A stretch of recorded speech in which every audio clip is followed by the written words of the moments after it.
cuantos años atrás, está viviendo un proceso de cambios, de una transición, de una dinámica permanente, ¿no? Y que los viene y los seguirá por muchos años atrás. Estos cambios han traído ciertas consecuencias en el país. Todo cambio que se da como producto de la modernidad, de la globalización, tiene cosas positivas y negativas. De las cosas positivas, ha habido cambios en la epidemiología, ha habido cambios demográficos, ha habido cambios nutricionales. Entre los cambios epidemiológicos y demográficos que tenemos los más saltantes, es que en la actualidad estamos viviendo o teniendo mucho menos mortalidad infantil. La tasa de fecundidad ha disminuido, la expectativa de vida se ha incrementado. Eso como cambio positivo.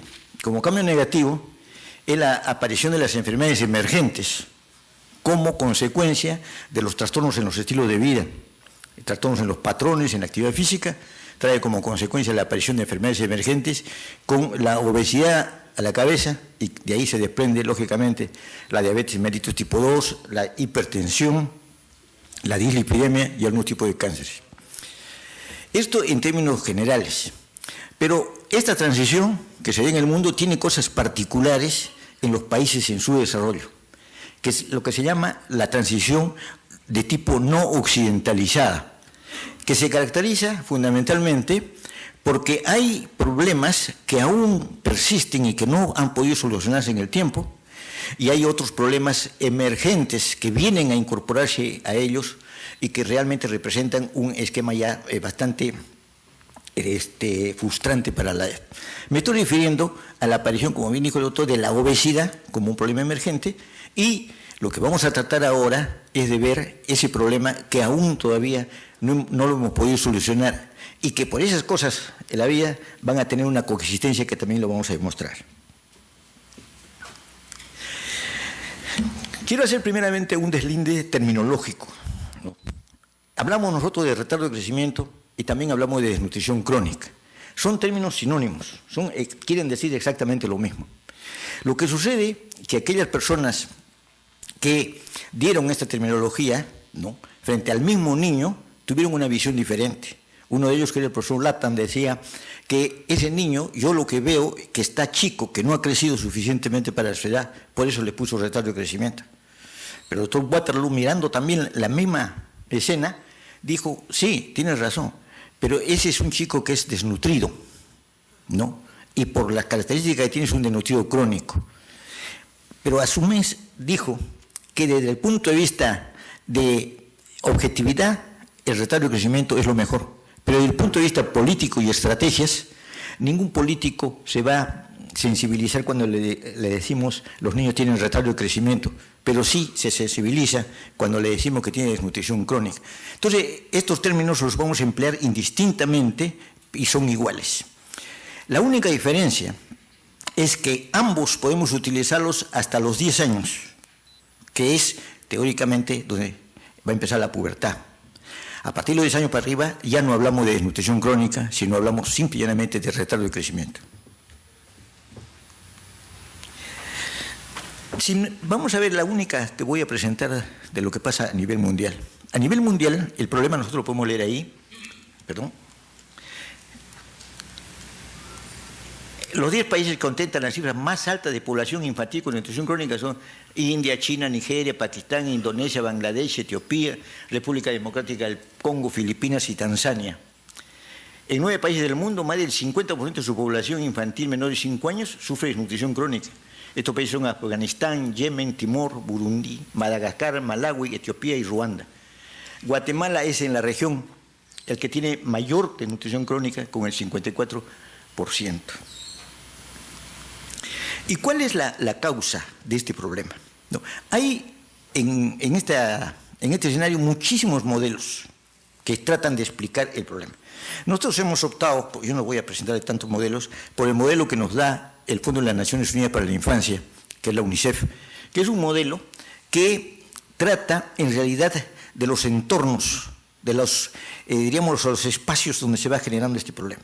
Uno es el entorno, lógicamente, social, el que nos rodea a nuestra sociedad, otro es el entorno mucho más reducido, que es el entorno del ambiente del hogar, y otro que es la persona misma.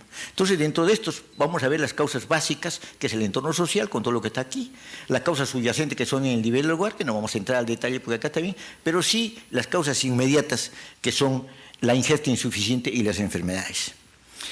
¿Por qué ambas van a generar el problema de la malnutrición, en este caso de la desnutrición? Es que la ingesta insuficiente, lógicamente, no cubre el requerimiento, ¿no? Pero por otro lado, a eso si le sumamos la enfermedad, y la enfermedad es, dentro de las pérdidas energéticas que tenemos, es la única pérdida patológica. O sea, sumemos que nuestra ingesta no va a cubrir nuestro requerimiento, por un lado, y sumando la enfermedad que va a aumentar el requerimiento, entonces va a haber una brecha entre uno y va a ser un balance negativo, y eso con el tiempo va produciendo un proceso de malnutrición, pero que en este caso específico se llama desnutrición. Si nosotros tenemos la inversa, podría ser el otro problema. El escenario que nosotros planteamos en el Perú, cuando hablamos de la desnutrición, estamos hablando en los niños menores de 5 años y de 10, esto es fundamentalmente en menores de 5, que se clasifica la desnutrición en 3 tipos. El hablar de desnutrición y decir es tanto la desnutrición no es correcto, porque tenemos que especificar qué tipo de nutrición, tenemos que ponerle el apellido a la desnutrición para que podamos realmente significarla. ¿Qué nos quiere dar este? Primero que tenemos estudios acá desde el año 75 hasta estudios del 2012, ya después vamos a presentar los más actuales. Pero ¿qué nos refleja acá? Que de los 3 tipos de desnutrición, esta es la secuencia. El de mayor magnitud siempre la desnutrición crónica, le sigue la desnutrición global y por último la desnutrición aguda. En el año 2012 siempre sigue esa secuencia. En nuestros países, salvo algunos países, ¿no?, donde las secuencias se invierten en razón de lo agudo antes que lo global, pero siempre lo primero es la desnutrición crónica. Esa es la magnitud, dentro de las 3 desnutriciones, el que tiene mayor magnitud. Y es por eso que hoy pasa a ser un problema, de los 3 grandes problemas que tenemos en nutrición en la infancia, tenemos la desnutrición crónica, los desórdenes por deficiencia de micronutrientes y el sobrepeso y la obesidad. Por eso ya mucho no se tratan estas cosas. ¿Cómo diagnosticamos la desnutrición crónica? Es lo más simple, ¿no? Es con el uso de la talla, nada más, ¿no? La talla es para nosotros importantísimo porque nos permite ver. Y otra cosa es que no necesitamos tener instrumentos sofisticados ni caros. Simple y llanamente, si no tenemos nada, ¿no?, lo podemos hacer con una cinta métrica de costurera, ¿no?, y en una pared común y corriente, siempre y cuando esto tenga un ángulo recto, ¿no? Pongo bien ahí mi cinta y acá puedo poner cualquier cosa que tenga también ángulo recto entre la pared y la cabecita. Y así, ¿no?, la metodología es que siempre esté, que no se estire la criatura, que esté mirando hacia el horizonte, entonces la medimos. Esa es la forma que tenemos de, cuando lo vamos a reflejar después a los patrones de referencia, decir que un niño está desnutrido crónico o no ha alcanzado el crecimiento que uno espera.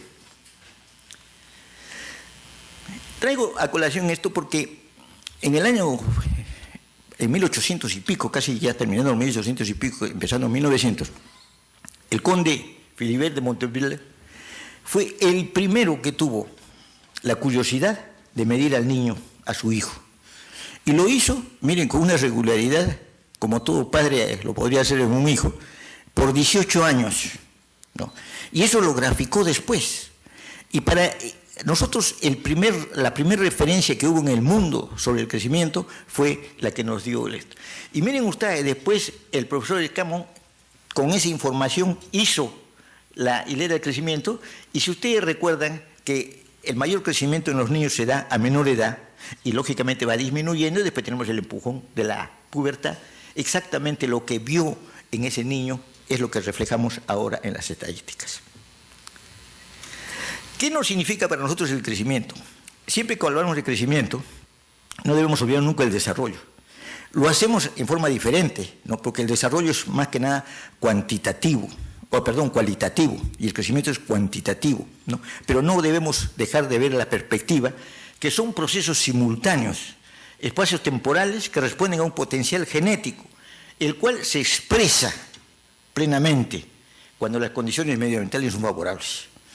O sea, esto ya nos está diciendo que el crecimiento está más en función del medio ambiente que permite, mientras le demos una mejor expresión, mejor un ambiente, esos genes se van a expresar mucho mejor. Ya el profesor Tanner, que tanto se utiliza en endocrinología, ya decía él que la talla es el espejo del nivel de vida de las poblaciones. Cuando hablamos del medio ambiente que los rodea, estamos hablando de todo el medio ambiente, alimentación, salud, recreación, etcétera, etcétera, etcétera, etcétera. Entonces la talla, ¿qué es lo que refleja? Refleja las condiciones de vida de una población. Eso es lo interesante y lo potente que tiene la talla. Ya Villerme también decía que la estatura física es mayor y los hombres crecen más rápido entre más rico es el país. En otras palabras, la miseria produce gente pequeña y retarda el logro de su estatura final. Miren, ya en este año ya nos estaba avisorando lo que representaba la talla. Y miren, nosotros tenemos, ustedes habrán escuchado mucho la mapa de pobreza, ¿no? Nos dicen que la pobreza ha mejorado, todas esas cosas. Bueno, depende del tipo que se use. Acá nosotros tenemos el que más se usa, que es el del Fondo Nacional de Cooperación y Desarrollo, FONCOE del 2014. Ellos usan 6 indicadores, unos de carencia y otros de vulnerabilidad. En la carencia es la tasa de población carente de agua potable, carente de desagüe, carente de electrificación. El de la vulnerabilidad es la tasa de mujeres de 15 años a más analfabeta, proporción de niños, y la tasa de desnutrición crónica en niños de 6 a 9 años. Es el único ingrediente que tenemos nosotros en la mano que está componiendo las mapas de pobreza. O sea, miren la potencia que tiene el mero hecho de medir. Esta tasa de nutrición crónica, ¿por qué se utiliza? Simple y llanamente por la potencialidad que da, por lo que manifiesta, por lo que refleja, pero fundamentalmente también porque la información proporcionada por esto es una información que se tiene incluso hasta a nivel distrital. Ya después lo vamos a comentar un poco eso para que podamos tener en cuenta. Muy bien. Entonces, ¿cómo vamos nosotros a evaluar el crecimiento de un niño? ¿No? Tenemos que situarnos en 2 espacios. Uno es, ¿vamos a evaluarlo en la población o vamos a evaluarlo individualmente? Si lo vamos a evaluar en la población, tenemos 2 instrumentos importantes que hacer. Uno que es la prevalencia y otro que son los promedios de talla alcanzada. Y si lo vamos a ver en forma individual, indudablemente que la velocidad de crecimiento, que lo hacen todos ustedes para ver cómo crece el niño, es lo más importante. Entonces, a nivel poblacional hacemos cortes transversales, no podemos hacer la velocidad, a lo que acá es un estudio de seguimiento en el consultorio, que es lo más fácil. Entonces nosotros vamos a presentar realmente esta cosa, la prevalencia en el país, el promedio de talla alcanzado, ¿no? Para que tengamos una idea de lo que pasa. Este es el reflejo de lo que les decía de la talla. Esta es una chiquita con nutrición crónica, pero miren todo lo que lo rodea, ¿no? O sea, todo este reflejo de estas necesidades básicas insatisfechas, de esta pobreza, de esta inequidad, de esta injusticia, se ve reflejado en la talla. Por eso que dicen que la talla es un resumen de la vida nutricional en el niño. No es lo mismo que el peso. El peso es una contingencia del momento, pero la talla es un resumen. Es por eso que cuando nosotros perdemos una determinada cantidad de tallas, no la recuperamos más. Otra figura que también tenemos, miren ustedes, esta niñita es mayor que ella, ¿ya? Pero sin embargo esta niñita ha llegado a mejores condiciones en talla que esta niñita, ¿no? Incluso también, hasta dentro de la pobreza también hay ciertas diferencias. Muy bien, vamos a ver qué es lo que tenemos, la situación, qué es lo que nos interesa transmitir en los preescolares. Preescolares llamamos lógicamente a los menores de 5 años, ¿no? En este sentido, nosotros utilizamos lo que ya hemos dicho, la talla edad, para clasificar a los niños las unidades de desvío estándar. Algunos usan los percentiles, nosotros utilizamos la unidad de desvío. Los puntos de corte, el menor de -2 de desvío estándar, y la población de referencia, la del National Center for Health Statistics y la Organización Mundial de la Salud. Lo presento esto por lo siguiente. Tenemos esta National Center, se ha venido utilizando desde el inicio de los estudios en el país y se sigue utilizando hasta ahora. Pero a partir del 2005 estamos utilizando la Organización Mundial de la Salud. Y ambos nos dan diferentes prevalencias. Entonces, lo que yo quiero tratar de explicar ahora, cuál es la razón por la cual tenemos diferentes prevalencias y remarcarlo para que no podamos tener conclusiones un poco diferentes o sentirnos un poco desorientados cuando nos dan tantas cifras, ¿no?, que pueden subir o bajar muy rápidamente. Vamos a ver un ejemplo. un niño varón de 4 años exactos. Decimos exactos porque las referencias son por año y mes. 4 años un mes, 4 años 2 meses, bueno, es un libro la referencia, ¿no? Y que mide 94 centímetros. Hemos dicho que trabajamos con las unidades del bioestándar y el corte es menor de -2 de bioestándar. Todo lo que esté por debajo de menor de bioestándar se considera como un desnutrido crónico o retardo de crecimiento. Pero si nosotros tomamos de la OMS, este niñito, lógicamente, que está por debajo. Entonces, este niñito para la OMS es desnutrido crónico. ¿Sí o no? Pero si tomamos el National Center, este niñito está entre el -2 y entre el -1 y en el -2 de bioestándar. Está por acá. Entonces, no es desnutrido crónico. ¿Ya? Entonces, el problema es de tipo estadístico. El problema es que esta Organización Mundial de la Salud es mucho más exigente en los requisitos que ha tenido para los niños, ¿no? Pide una serie de condiciones, lo que no lo hacía esto. Entonces, eso hace que cuando uno exige más una muestra, tiene menos dispersión. Ahí está el problema. Pero de todas maneras, remarcamos esto para que vean que esta es la situación. Ya. Y ya viendo números, vamos a cansar un poco quizá con los números, pero esta ha sido desde el año 75, que fue el primer estudio, que teníamos casi 40% de nutridos crónicos, por este camino, no por el otro camino, por este camino, estamos actualmente en 10.7. O sea, sustantivamente hemos bajado la nutrición crónica. Ya lo vamos a explicar por qué y cuáles son las razones. Y a partir del 2007 que se empieza a utilizar la OMS, ha pasado de 27.8 a 14. Siempre hay esta diferencia que ya les he dicho que es por el problema del corte, por el valor del corte. La ENDES, que es la que más estudia estas cosas, ¿no? La que nos proporciona más, tiene felizmente que da los resultados con ambas tablas, ¿no? ¿Por qué? Porque yo para poder ver no puedo utilizar a ver el incremento o la disminución secular con esta cifra y con esta de acá. No puedo hacerlo porque estoy utilizando cosas diferentes. Entonces, yo tengo que seguir este camino para llegar a una conclusión o este camino que lo elegimos cualquiera. Esto es lo último que hay. Ha disminuido, sigue disminuyendo. Lógicamente que mientras más cerca estemos a la normalidad, más difícil es seguir disminuyendo. Sin embargo, esto nos presenta el panorama nacional, ¿no? Cuando ya lo ponemos y lo desagregamos a nivel departamental, estamos viendo que hay algunos departamentos en nuestro país, ¿no?, que en vez de disminuir ha aumentado, pero estamos aumentando en 0.2, en 0.3, o sea, no es una cosa sustantiva. Tenemos, por ejemplo, Tumbes, tenemos Madre de Dios, tenemos San Martín y tenemos, eso le va a penar a nuestro presidente, Arequipa también, que ha subido un poquito. Son 4 departamentos, mientras los otros 4 siguen la tendencia a disminuir, pero es muy pequeña.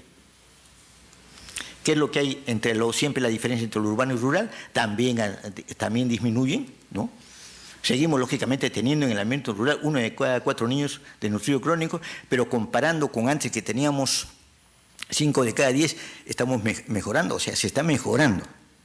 No como quisiéramos nosotros, quisiéramos que esto desaparezca, pero no es así. Y por departamentos, ¿no?, vamos a ver, ya no es necesario que se fijen esto, sino yo quiero que vean la diferencia que hay entre el 2000 y el 2013, ¿no? Todos han disminuido. Siguen, lógicamente, los departamentos de la sierra, auténticamente, que los que tienen el mayor problema, pero también tienen disminución. Y otros donde el menor problema es este, en Moquegua, en Lima y en Tacna. Y van a ver ustedes después cómo cuando presentemos nosotros también acá se presentan las menos prevalencias. Esto es lo que tiene el mapa del Perú, con la OMS, por supuesto, siempre hacen la aclaración, 14.4 tenemos de los niños, con un rango de 34 hasta 2.6. Entonces, con los niños hemos disminuido con los preescolares. Ahora vamos a ver en los escolares y adolescentes, qué es lo que sucede.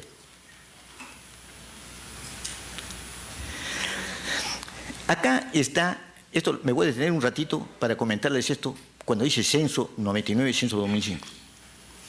Y esta es la información con la que Foncodes toma la información de acá para ponerlo como un indicador de vulnerabilidad que les decía, para poder graficar los mapas de pobreza. El Censo Nacional de Talla en Escolares es una estrategia dentro de los sistemas de vigilancia nutricional optada por la Organización Mundial de la Salud del año 78. Esta es una estrategia que va orientada pura y exclusivamente, como su nombre lo dice, la talla, ¿A qué? A ver la magnitud y la localización del problema de la nutrición crónica. Tiene como ventaja frente a las encuestas que no es una muestra, es todos. Todos los niños de primer grado han sido censados en un mismo momento. Y de ahí se puede sacar la información. Y la potencia que tiene esto, a lo que no tiene la encuesta, es que el poder o el nivel de desagregación es incluso hasta distrito. O sea, yo tengo por distritos la desnutrición crónica que tenemos en el país. Esta no es una información que nos ha dado el Ministerio de Salud, es una información proporcionada por el Ministerio de Educación, que lamentablemente, será por el origen de donde viene, ha sido muy poco utilizada, ¿no? Pero es la mayor riqueza que tenemos en este punto como información. Acá también presentamos otros, las prevalencias para que vean la localización más que nada. Y ya acá empezamos a ver los promedios, ¿ya? Los promedios también nos indican a nosotros una forma de evaluar nuestro problema. Vean ustedes acá, esta es la referencia de los promedios de niños. Esto es en base a los censos, por supuesto. Y acá tenemos el promedio, vamos a fijarnos solamente en este promedio, 113,2 de 6 años. Y Huancavelica tiene 105,6. Acá hay una diferencia entre Tacna y Huancavelica de 8 centímetros. Si nosotros vemos que la diferencia, la cantidad de crecimiento en promedio en niños en esta edad es 6 años por año, este niñito está midiendo prácticamente lo que mide un niño de Tacna de 5 años, o sea, hay una tremenda diferencia. Esto es mucho antes, esto fue el año 75 con la referencia, miren ustedes a qué distancia, estamos a 10 centímetros, a 10 centímetros de diferencia entre la referencia y lo observado. Pero quiero mostrarles esto también, que lo que les vengo mostrando anteriormente es lo que pasa en los censos, en las encuestas nacionales, que lo que toma es prácticamente el 97% de población de nivel socioeconómico medio o bajo, ¿no? Este es un estudio que solamente se ha hecho aquí en Lima, ¿ya? En el nivel socioeconómico alto, súper alto, ese 2,5% que tiene todas las necesidades básicas satisfechas. Y miren ustedes, ¿no? Ellos tienen un crecimiento similar a los niños americanos. Y esto es lo que fortalece el decir que cuando yo mejoro el ambiente, ¿no? Todos los países donde mejoran el ambiente van a tener más o menos similares con el National Center. Y si no, veamos, en el patrón de la OMS, de la Organización Mundial de la Salud, este último patrón, se han hecho en base a países pero completamente diferentes. Hay países del África, del Asia, de América, ¿no? Pero el único común denominador que han tenido es que el requisito de los niños para pertenecer en ese trabajo han sido tener una excelencia económica, excelencia en salud, excelencia en educación, lactancia materna, no fumadores, etcétera, etcétera. Entonces, esos niñitos que han sido seguidos por 2 años han crecido exactamente lo mismo, independientemente del lugar donde procedan, porque simple y llanamente el crecimiento está dado por el medio ambiente. Mientras yo le doy un buen medio ambiente, voy a tener un mejor crecimiento. Y acá quiero también que vean esto. Estas niñitas de 12 años están teniendo, como les digo, estos son nivel alto. Han llegado a los 12 años a tener la altura promedio de la mujer en el Perú. Y todavía les queda 6 años con poco potencial de crecimiento, pero lo tienen al fin. Esto es otra cosa también que nos ha llamado la atención. Hemos comparado el 75 y el 2010 con los mismos instrumentos, ¿eh? Y vean cómo hemos mejorado en el crecimiento. Y esto ya lo hablaremos un poco en la conclusión, ¿no?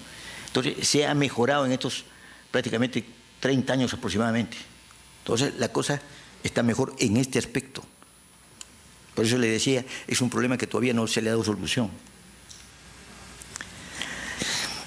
Y les decía también al inicio, cuando hay este problema de la transición, que el problema de la obesidad es un problema que va emergiendo. Y el problema de la nutrición crónica es un problema que va descendiendo, es como una X. En algún momento se van a tener que cruzar. Y eso es lo que llamamos nosotros las coexistencias de enfermedades nutricionales. Y estas coexistencias se pueden dar en 3 niveles. En el nivel regional, en el nivel del hogar y en el nivel del individuo, en la misma persona, ¿no? Acá lo que les presentamos es una coexistencia de obesidad y retardo de crecimiento en regiones. O sea, tenemos regiones que son las más características, que tienen mucho mayor obesidad y tienen también desnutrición crónica. Y acá es al revés, más desnutrición crónica. O sea, esto que es realmente un problema en la política. Porque la política agarra, por ejemplo, los programas de asistencia alimentaria, manda a los departamentos, manda a los sectores, sin tener en consideración que ya hay una buena población de gente obesa. O sea, no hay una discriminación en el dar esta situación. 5 minutos, doctor. ¿Cómo no, doctor Seclin? Yo creo que sí. Y esto es otra cosa que es también para nosotros muy importante, es la coexistencia en la misma persona. ¿No? Estos son niñitos, este es un estudio que se hizo hace muchos años en las poblaciones más deprimidas del país. Y se encontró que el 49% tenía desnutrición crónica y se dividió a los que tenían y a los que no tenían, y ellos tuvieron una prevalencia de sobrepeso y obesidad. O sea, acá hay una coexistencia en el mismo niño. ¿Cómo se explica esto? La explicación que dan, la hipótesis que se da, es que estos niños ya han venido con la desnutrición crónica, a lo que se les ha, por los cambios que han tenido en la alimentación, por obvias razones, se les ha incorporado la obesidad, y por esa razón tienen desnutrición crónica y obesidad a la vez. Y después hay otras coexistencias con otros nutrientes que no vamos a conversarlo ahora. ¿Qué pasa con los adultos? En los adultos tenemos del 75 al 2005 la data, hemos incrementado en 1 centímetro, ¿no? Yo lamento pues decirles porque acá la solución para este problema es la modernidad, son esos tacos de 10 centímetros que usan las mujeres, que ya por lo menos pasan al promedio de los hombres. Los hombres lamentablemente no podemos hacer uso de esas cosas, ¿no? Pero esta es nuestra realidad. Si nosotros lo desagregamos por grupos, ¿no? Esto me acuerdo, lo hicimos una vez que el doctor Albañil nos preguntaba la curiosidad, ¿por qué hay esa discriminación para entrar a los institutos armados? Cuando decía, creo que piden 1,70 m, ¿no? Entonces dijo, pero mire, o sea, para acceder a esos institutos solamente tenemos el 16% de población que puede acceder. Entonces el otro por ciento no puede acceder porque lógicamente no llega a alcanzar esto. Ahora, si entramos en el esto común y corriente, vamos a decir, somos discriminadores. Bueno, pero es así. Otro problema es en la mujer, ¿ya? Y esto es otra cosa. Estamos sufriendo lo que nos gusta el deporte y el vóley, que digo, pero falta talla, porque cada vez vienen las oponentes y cada vez están más altas y nosotros nos mantenemos así. Pero ¿de dónde vamos a sacar? Si tenemos solamente, no llega ni al 1% la gente de 1,70 m. Y esta es otra cosa que también nos da esto, ¿ya? Es que las mujeres en edad fértil, que miden 1,45 m, por los problemas que se tiene a la hora del parto, está disminuyendo en el país. Ha pasado de 15,1 a 8,5. En estos 2 minutos voy a hacer las conclusiones violentamente, ¿no? ¿Cuáles son las conclusiones del trabajo? Ya, la prevalencia de restitución crónica ha disminuido del 37 al 10,4 para el 2015. De la misma manera, el 27,8 al 14,4. Estos son los departamentos más afectados, lógicamente. ¿Ya? Y las determinantes, los factores determinantes, que es lo importante, son el riesgo de vivir en áreas rurales, en ciudades por encima de los 3.000 metros, bajo peso al nacer, niños menores de 5 meses de edad, condición de analfabetismo de la madre y el nivel de la pobreza de la familia. En el escolar y en el adolescente, en grupo de 6 años, la prevalencia, bueno, ustedes lo pueden leer, pero creo que lo más significativo acá es el incremento de la talla que ha habido en este alrededor de 4 a 6 centímetros, lo que dice que en este periodo hemos aumentado 1 centímetro por lustro por cada 5 años, que pareciera realmente muy poco, pero eso es lo que más o menos en promedio en los otros países también están creciendo, ¿no? Estos son los factores determinantes. Los adultos hemos incrementado 1 centímetro y la mujer ha incrementado 2,3, ¿no?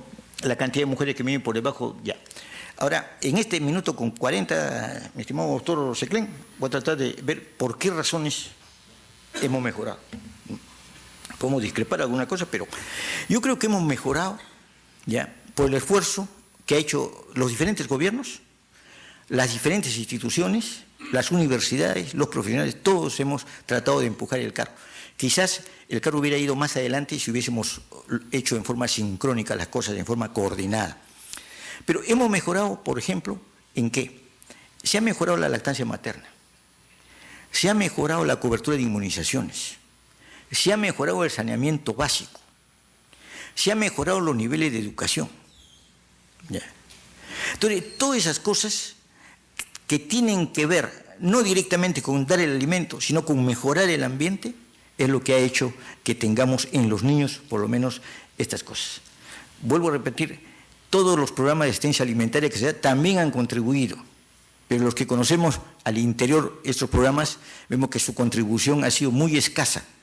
Más contribución hemos hecho aquellas personas, y yo creo que todos nosotros que proponemos y promovemos la lactancia materna exclusiva, creo que estamos haciendo y hemos hecho y tenemos la suerte de haber favorecido estas cosas.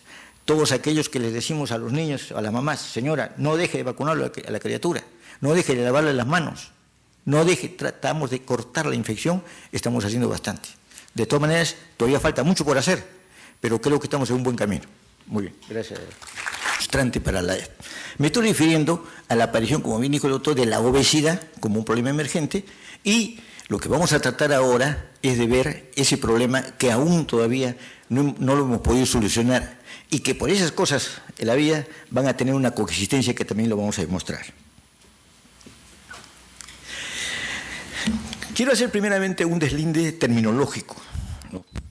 Hablamos nosotros de retardo de crecimiento y también hablamos de desnutrición crónica. Son términos sinónimos, quieren decir exactamente lo mismo. Lo que sucede es que aquellas personas que dieron esta terminología, ¿no?, frente al mismo niño, tuvieron una visión diferente. Uno de ellos, que era el profesor Latham, decía que ese niño, yo lo que veo, que está chico, que no ha crecido suficientemente para su edad, por eso le puso retardo de crecimiento. Pero el doctor Waterloo, mirando también la misma escena, dijo, sí, tienes razón, pero ese es un chico que es desnutrido, ¿no? Y por las características que tiene es un desnutrido crónico. Pero a su vez dijo que desde el punto de vista de objetividad, el retardo de crecimiento es lo que 20 años atrás. Está viviendo un proceso de cambios, de una transición, de una dinámica permanente, ¿no?, y que los viene y los seguirá por muchos años atrás. Estos cambios han traído ciertas consecuencias en el país. Todo cambio que se da como producto de la modernidad, de la globalización, tiene cosas positivas y negativas. De las cosas positivas, ha habido cambios en la epidemiología, ha habido cambios demográficos, ha habido cambios nutricionales. Entre los cambios epidemiológicos y demográficos que tenemos los más saltantes, es que en la actualidad estamos viviendo o teniendo mucho menos mortalidad infantil. La tasa de fecundidad ha disminuido, la expectativa de vida se ha incrementado. Eso como cambio positivo. Como cambio negativo es la aparición de las enfermedades emergentes como consecuencia de los trastornos en los estilos de vida, trastornos en los patrones, en la actividad física, trae como consecuencia la aparición de enfermedades emergentes con la obesidad a la cabeza, y de ahí se desprende, lógicamente, la diabetes mellitus tipo 2, la hipertensión, la dislipidemia y algún tipo de cánceres. Esto en términos generales. Pero esta transición que se ve en el mundo tiene cosas particulares en los países en su desarrollo, que es lo que se llama la transición de tipo no occidentalizada, que se caracteriza fundamentalmente porque hay problemas que aún persisten y que no han podido solucionarse en el tiempo, y hay otros problemas emergentes que vienen a incorporarse a ellos y que realmente representan un esquema ya bastante